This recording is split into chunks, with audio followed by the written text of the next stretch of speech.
أستغفر الله العظيم وأتوب إليه من زواهر ومن خيوب. أستغفر الله العظيم وأتوب إليه من زواهر ومن خيوب. سألته بحق وجه الله مغفرة من جملة المناهي، كله من جملة السخائر مع الكبائر ومن دمائر.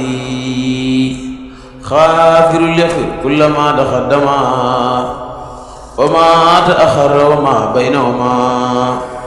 علمني العلم وزدني علما وعملا وأدبا وفهما. ربي لكسر العلوم النافعة وجنياتي من سخاء مانعا. اكسب لي الأسرار والخوامدا يا خير من كسب سرا خامدا. لجمع جميع ما تفرق لدى أتي من الخير وصف الغلدا. ليخل لدى تفكر الأعصم يا ربي بكن والتاسما خلم يا لي يا أكرم في التلاوة خيرا كثيرا منك والعلاوة.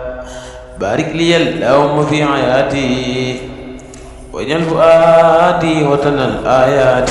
لي كوني بسر كل من يتوب ولي زواهر أبي مع الغيوب.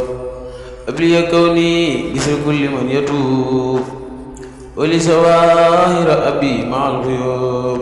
قبولا أكون بي طاهر من الذنوب والمعاصي والآفات حتى أدخل الجنة وإذا المتقون. أدي ما سحر يقال mbokkam murit sëñ maam Seex moom jàngatu xasaayid moo ko doon yeesal di ñaan képp ku teewlu yàlla na suñu borom fasee bàkkare bi jeexee Seex Xaadim.